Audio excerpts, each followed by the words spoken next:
کہ اکبر الدین اویسی پورے اخلاص کے ساتھ، پوری دیانتداری کے ساتھ، پوری ایمانداری کے ساتھ دعاؤں کے اس قرض کو اتارنے کی کوشش کرتا ہے. ہر محاذ پر، چاہے وہ کووڈ ہو، چاہے وہ طوفان ہو، چاہے وہ ایوان اسمبلی ہو، چاہے وہ چندرائن گٹے کی گلیاں ہو یا پرانے شہر کی نمائندگی ہو، ہر وقت یہی سوچتا رہا کہ قرضوں میں ڈوبا ہوا ہوں. قرضوں کا احسان ہے، اس احسان کا بدلہ ادا کرنا ہے. ایوان میں ادا کرنے کی کوشش کی، حلقے میں کی، تعلیمی اداروں کے ذریعے کی، کووڈ میں کی، طوفان میں کی. ہر لمحہ یہی سوچتا ہوں کہ نہیں معلوم کہ وہ کیا کام ہے جو اللہ مجھ سے لینا چاہتا ہے کہ مجھے حیات دی. ہر روز اگر ایک معصوم سے بھی ملتا ہوں تو یہی سوچتا ہوں کہ شاید اس معصوم سے ملنا تھا اس لیے اللہ نے حیات دی. اگر آج آیا ہوں تو یہی سوچ کر آیا تھا کہ شاید آپ سے ملنا ہے اس لیے اللہ نے حیات دی. معصوم نے آ کر ہاتھ میں پھول دیا تو شاید اس معصوم سے ملنا تھا اس لیے اللہ نے حیات دی. شاید یہی ہے میری زندگی کی داستان،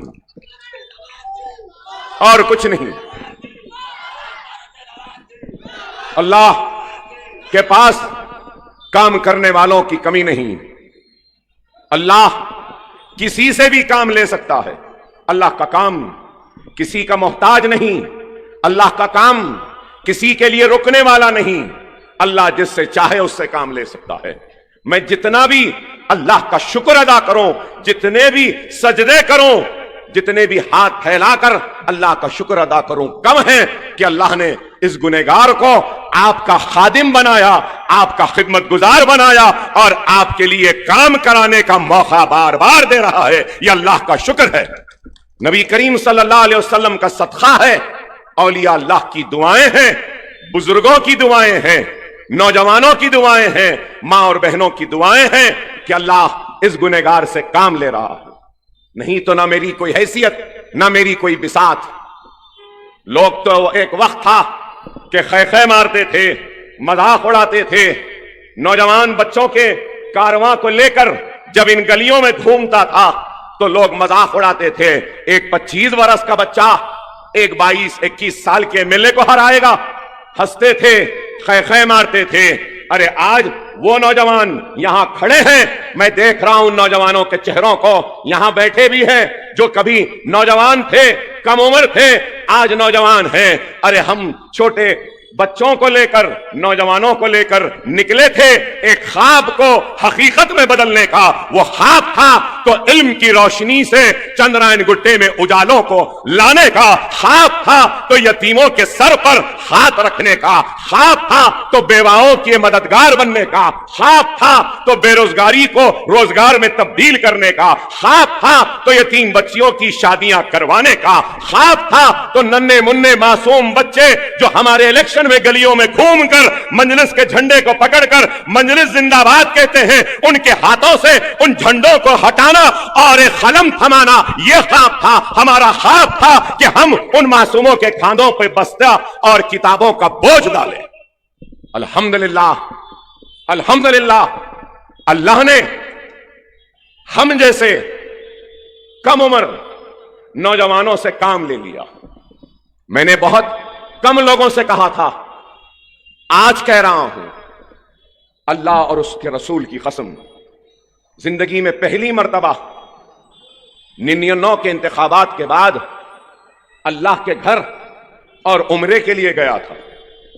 احرام تھا، کعبہ پہلی مرتبہ دیکھا زندگی میں، اس سے پہلے نہیں گیا تھا.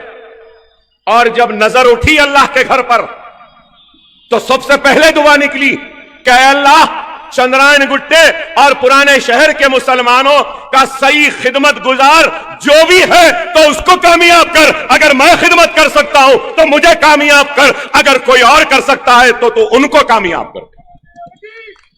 اللہ اس کے رسول کی قسم، میں نے یہ نہیں کہا کہ اللہ تو مجھے کامیاب کر. اللہ کو کام لینا تھا، اس لیے اللہ نے کامیابی دی. اور کامیابی دی، شہر سے انتشار کا خاتمہ ہوا، شہر میں اتحاد پیدا ہوا. وہ بازاروں و گلیوں میں جو ایک بھائی دوسرے بھائی کے دستے گریباں ہوتا تھا وہ ختم ہو گیا. ایک باپ کی نافرمانی ایک بیٹا کرتا تھا وہ ختم ہو گیا. ایک دوست جو دوسرے دوست سے لڑ رہا تھا, نہیں یہ اچھے نہیں وہ اچھے, اس کا خاتمہ ہو گیا. اتحاد کے ذریعے ہم نے شہر حیدرآباد کو ترقی کی طرف بڑھانے کا ایک آغاز کیا. تو سوال یہ پیدا ہوتا, کیا اکبر الدین اویسی نے اپنے کیے گئے وعدوں کو پورا کیا یا نہیں کیا؟ آج ہماری 14 عمارتیں 15,000 بچے پڑھ رہے ہیں اسکول میں, 5,000 بچے فری ٹیوشن میں پڑھ رہے ہیں, 1,000 بچے ہمارے جونیئر کالج میں پڑھ رہے ہیں. تو کتنے اس وقت یہ چندرائن گٹے کا خادم, آپ کا خدمت گزار, آپ کے ووٹ, آپ کی دعائیں, آپ کے اتحاد کے بدولت 21,000 بچوں کے تعلیم کا انتظام کر چکا ہے. 21,000 کیا کوئی معمولی ہے؟ ہندوستان میں اگر کوئی ہے تو بتا دو.